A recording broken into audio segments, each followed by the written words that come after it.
What is up, YouTube? McIntyre here. Today I wanted to talk about my personal weapon tier list in Apex Legends.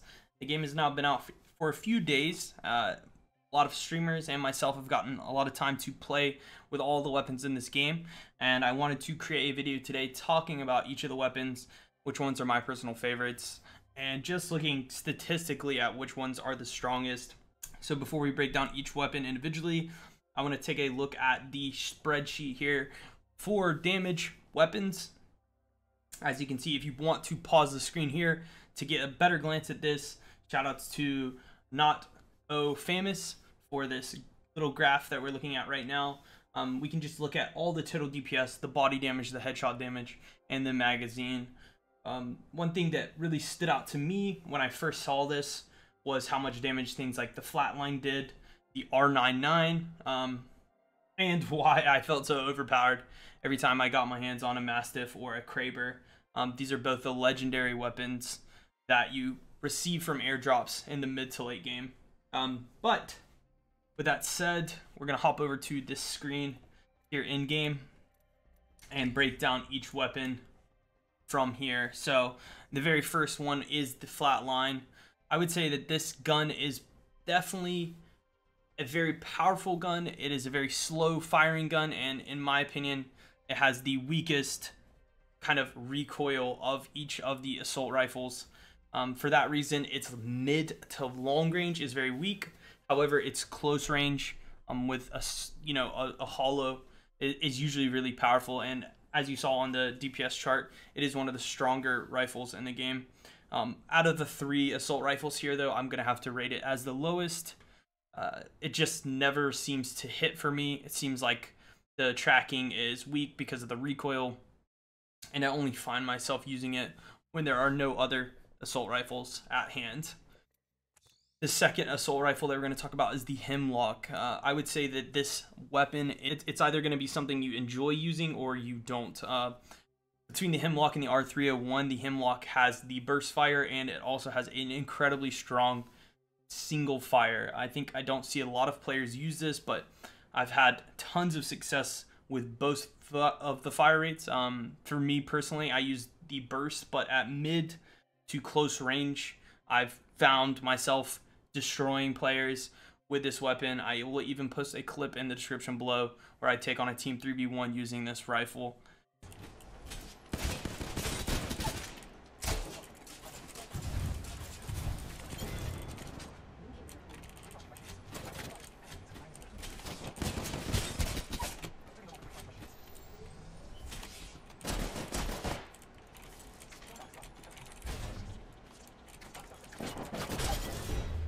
For me, this has been my personal favorite rifle as my assault weapon. Let's say if I had an assault weapon and a long range weapon, this would be my assault, maybe for close quarters. Overall, I really enjoy this weapon a lot, and it's probably my personal favorite rifle. However, I would place it a little bit below the Lo and Behold R301, the strongest assault rifle, all of the assault rifles in the game. Its fire rate, the way that it shoots, its kill per clip just feels stronger than the other two.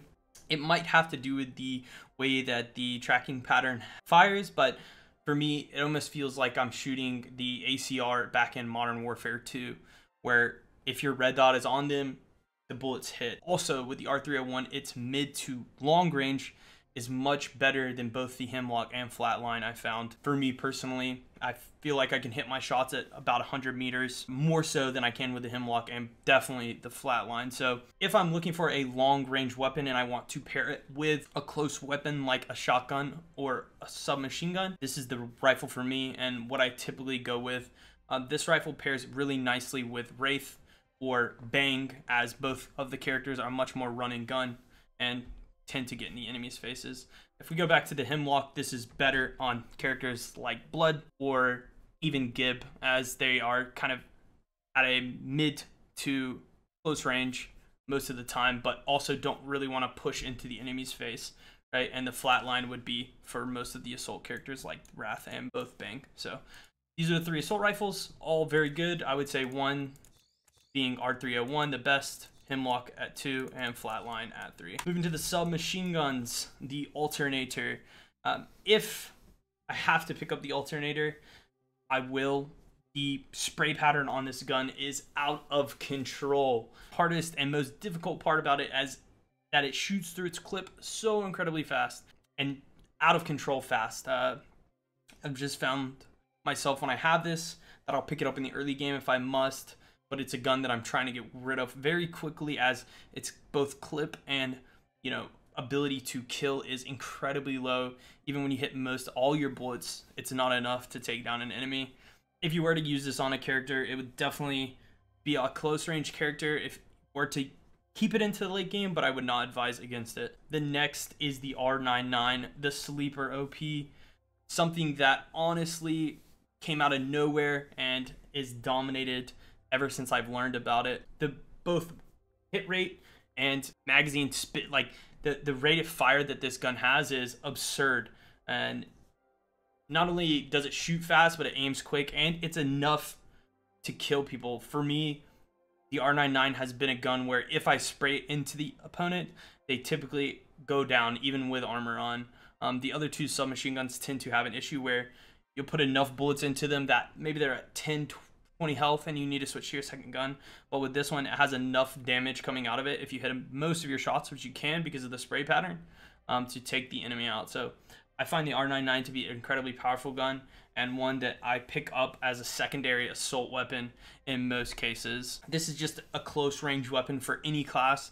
If you aren't into shooting shotguns, I would definitely recommend the R99. And the last submachine gun that for me has been the most disgusting, hideous, horrible, unreliable $40 weapon skin of my career, the Prowler. I just can't figure this gun out. Every time I play it and use it, it's all over the place. It never does enough. Even when I've had golden ones that I found out of the little bugs on the ground, the robotic bugs that have all the attachments, it still felt too weak.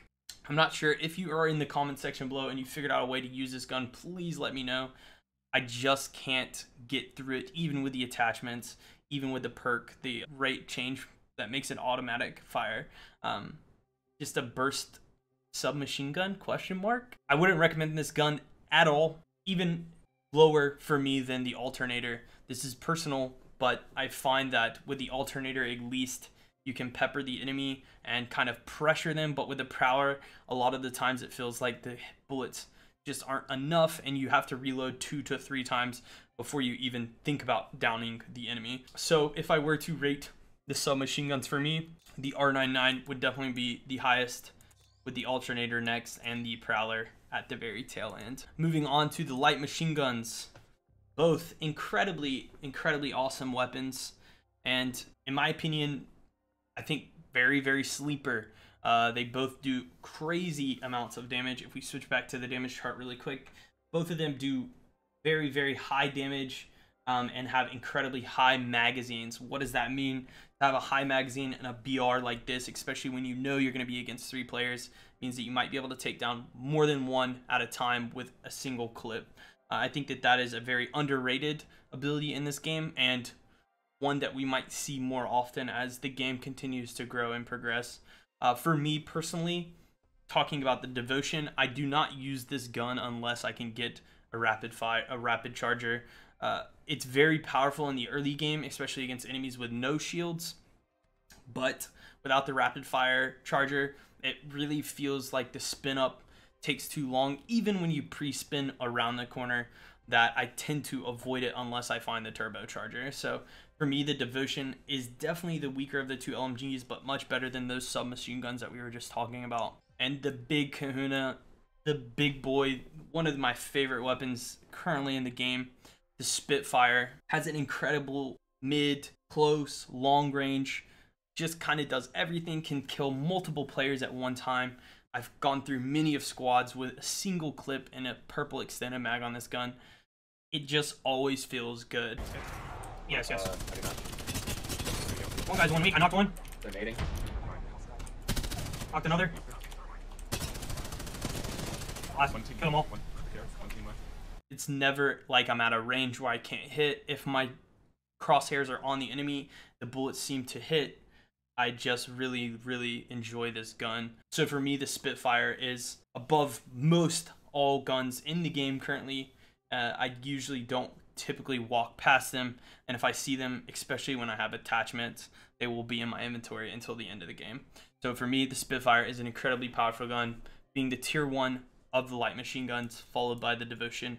Especially when the turbocharger is in hand, can be a menace at a close range combat. Meanwhile, the Spitfire, very strong at both low, mid, and high range. Talking about the sniper rifles, what a category. Everyone loves a good sniper rifle. And for me, I really enjoy each of the characteristics of the sniper rifles in this game. Starting off with the G7 Scout, I find myself using this rifle, especially when I have a teammate that is playing aggressive or pushing, as it presses the enemy a little bit harder than, let's say, a longbow with the long cooldown in between each shot. Being able to pepper them a bit and soften them up while your teammates are pushing, I found to have much more success, just because the little bit of damage that you get at a constant rate seems to be better than the big hit damage that you'll get with the other sniper rifles. So when I'm playing something that's much more passive, like a Lifeline or a Gib or a Caustic, and I'm playing back and kind of holding my ground, I tend to gravitate to the Scout over the longbow. And if I have players on my team that are playing aggressive, then I find that the cover fire that the high mag and high fire rate gives is very powerful in those situations. So if you're in the market and your shot isn't as sweet as it could be, I think the G7 Scout is an incredibly long range weapon that can really put people down if you're into single fire, fast rate weapon. Looking at the longbow here, the cream of the crop when it comes to the basic floor loot sniper rifles, in my opinion, the DMR, heavy hit, long cooldown, big boy damage headshots. Being able to have the skull piercer on this guy and hitting those 100+ headshots is mainly why this thing is the king. I've had so many times where I've randomly hit a headshot on somebody and then a single AR bullet puts them down, and that's allowed our team to push and ace the enemy squad. If you're a support player in these type of games and you like to sit back and cover your teammates, the longbow in most cases is incredibly good at that. If you pair this with another teammate who has one, or a Kraber or a triple take as well, and you sync up those shots, a lot of the time you'll be able to take down the enemy very quickly at a very nice range, which I've just loved about this weapon. It was one of my favorites when I first started playing, and to the day I typically will gravitate towards a longbow with a shotgun setup or something along those lines. So really enjoy this weapon. For me personally, as far as floor loot snipers go, the longbow is the king. And moving on to the last sniper rifle, the triple take. I'm still so confused about this weapon. For me, it feels like it either hits like a champion or it does nothing. The other thing about this weapon is its attachment, the precision choke, is very powerful for it, as it brings its 3 shots that it sprays out together into one big shot, making your shot even stronger. However, if I find a precision choke, I usually want to put it on a Peacekeeper instead of a triple take, in which case, I'd rather have another gun to take up that spot. In the case where I find double precision choke and I have the triple take and the Peacekeeper, then I might rock both. But at that point in the game, I probably have seen more than a few longbows or G7 Scouts. So for me personally, the triple take, like I said, I have not figured it out yet. I've tried it many of games, but I feel like the inconsistency with this weapon reminds me a lot of the Prowler with the submachine gun class, and that it will never take someone down when I need it to, and it feels unreliable for that. If you're in the comment section below and you feel differently, please let me know what I'm doing wrong. Maybe there's a tactic or technique or a range at which I'm supposed to be shooting this gun. Do I need to melee people with it? Like, what is the deal? Let me know in the comments below, because for me, it is the weakest of the 3 snipes that you can find on the ground. So talking about these one more time, we have the longbow at the top, the G7 Scout right below it, and the triple take at the very bottom. Now let's talk about the legendary sniper, the Kraber. Such a sick gun, and probably one of my favorite things to see on a body or come down from an airstrike. There's something satisfying about the sound, the recoil, the damage. hitting 225 headshots and just instant downing people. The 125 body shots, you know, that's a full purple armor just gone. Kraber is above all when it comes to sniper rifles, and if you have a player who's good with a rifle and you find it, hand it off to them. One important thing to know about legendary weapons, if you have not gotten your hands on them, is that they do not use attachments or ammunition, and they only have their own unique ammunition. So if you do find your hands on one of these, what I typically end up doing is trying not to snipe off cooldown. You're not spraying your ammunition. You need to be careful and calculated with it. Otherwise, there are games that I've ended where I run out of the Kraber ammo and I have to use my secondary, and I don't have a primary weapon, right? So be mindful of that, especially when you get it early, that you really want to make those shots count because they are powerful. And if you can sync them up with a teammate, maybe with an AR or a scout, you can take down an enemy if you can knock their armor with that first bullet. So incredibly powerful. It is a playmaking weapon for sure when it comes down to it. So I'm very, very excited and happy about this weapon, and I love the design of it. Just an amazing sniper rifle. Breaking down the shotguns, man, what a category.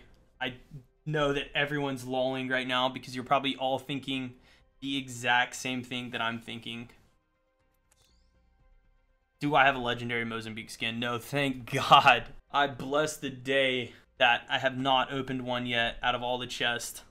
I have opened 3 epics, but there are no legendary Mozambique skins on this account yet. But let's talk about that shotgun a little bit later.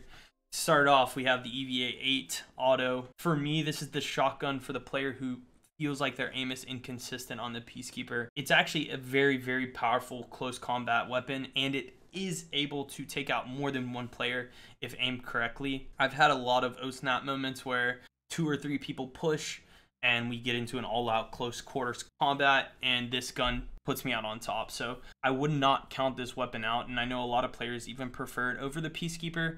However, for me, the Peacekeeper feels a bit more consistent because the damage is so much bigger and it more explosive.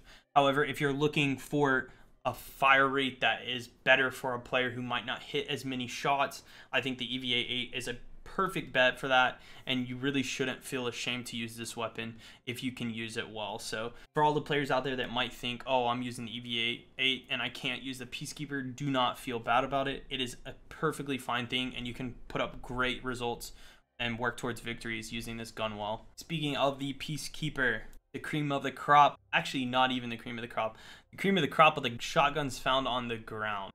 Peacekeeper is one that you just do not walk by. If it's there, you pick it up because you know the next time someone comes around the corner and you have this bad boy out, you will 1 or 2 hit them.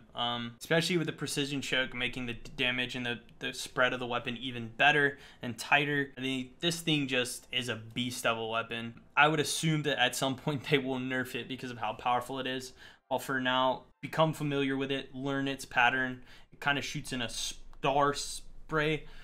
So as long as you put the barrel somewhere around their chest, you'll put big damage on them. And even at a decently far range, you can still hit for 10 to 20s. So don't be afraid to shoot it. It's an incredibly powerful weapon.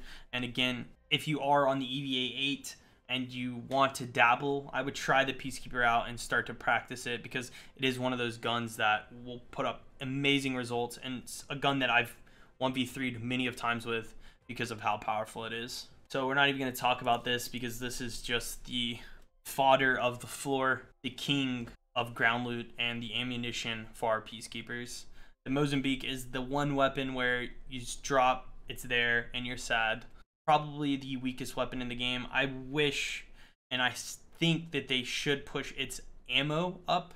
I think if they made its ammunition a bit higher, to like 6 or 5, it might be a weapon that people would consider. For now, the fact that you only get to shoot 3 bullets, it's just too weak at the range that it deals damage. So I just don't ever recommend this gun unless you must.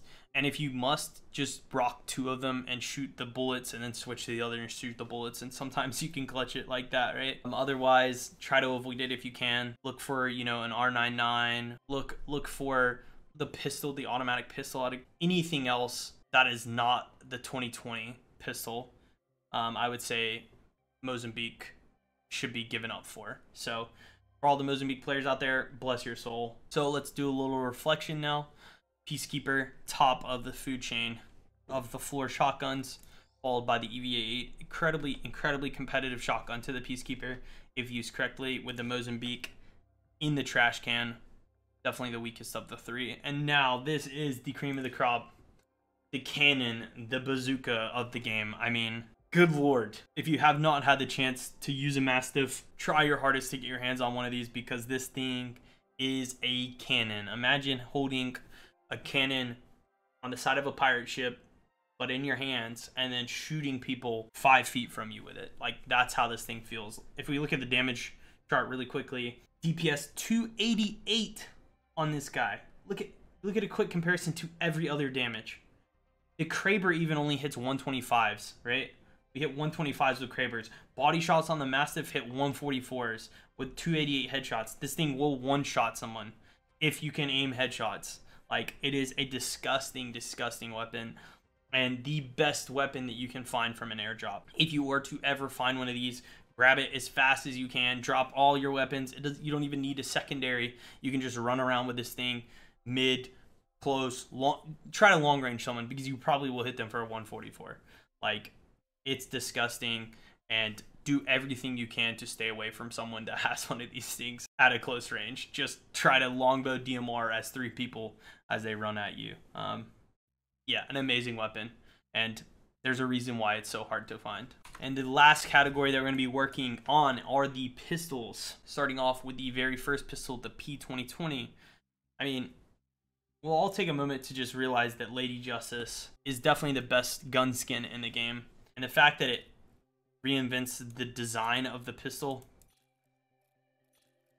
is what makes it so good. I mean, it makes it look like a pistol. With that said, it is a terrible weapon. I would even at sometimes say that this weapon is weaker than the Mozambique.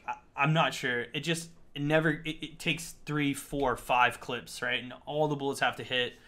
It's so inconsistent. It's better at a mid-range than the Mozambique would be in the early game. But yes, this is a gun where you should only pick it up if you must. Otherwise, I would recommend the RE45, which in my opinion is a very, very powerful pistol.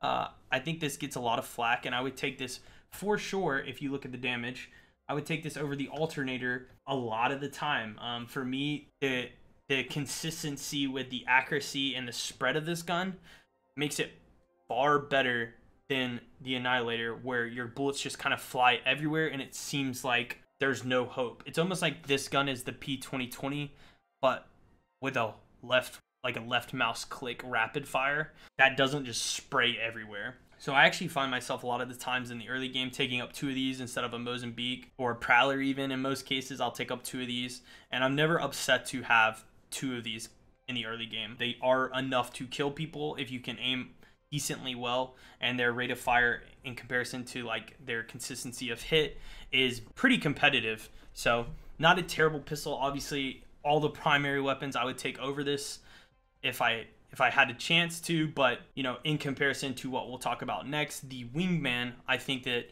if your shot is not as accurate and you're in the pinch between one or the other, I would recommend the RE45 over the Wingman. So the Wingman is a gun that most people would take gladly. If you can hit the shots, it's so good, right? It's so powerful. 45s, I think there's like, what is it, let's see. It's 90 headshots, and then, you know, you get the skull piercer on it, and I think it's doing like 110 headshots, 115 headshots. I mean, it'll 1-hit someone, it'll 2-hit someone with armor, right? And it'll 1-hit someone without armor. It's very, very powerful if you have the accuracy for it. And I know a lot of the players that I've ended up playing with love the Wingman, and they'll take it over most of the primary assault rifles, sniper rifles, all the case, because of the fire rate at which it has, consistency at which it has at mid to close. Even at long range, it's decent. People just like the fact that if they can hit their headshots with this thing, it'll whack somebody out of the game. So it's a pretty sweet weapon. I know a lot of people have fallen in love with it, and for good reason. It's a skill weapon, right? Your skill gets to shine really when you use this guy, which is why, you know, I look back at the RE45. If your accuracy is not as much there and you're relying much more on, you know, a pepper effect where you hit a few bullets out of, you know, out of 3, maybe 2 of those hit, I'd say this is much better than the wingman, because for this gun, you have to hit those shots. You have to hit that last shot. Otherwise, the other person's going to kill you. But if you trust yourself and your ability to land the shots consistently, this thing will blow out teams. You can solo teams. You can outplay players. It's a great weapon. So close out on the pistols. So for me personally, the wingman is at the top. A lot of outplay, a lot of early game aggression, just land the shots. The RE45, definitely taking it over the P2020 or the Mozambique. And if you feel like you're not as confident with the wingman or even a peacekeeper in the early game, I would say the R45 can be really powerful, with the P2020 being the bottom of the food chain. For me personally, I might take it over a Mozambique if I need a mid-range weapon in the early game, but for the most part, I typically try to avoid this weapon at all costs. My top 5 weapons for this game would start off with the Mastiff. The Mastiff just being the big dog, followed by the Kraber, an amazing weapon, followed by the Peacekeeper. I just have destroyed so many teams with this weapon, I just can't describe it. Next up would be the Spitfire at number 4. Last but not least, the Hemlock. For me, the Hemlock has won me way too many fights that a lot of the times I find myself taking it over the R301.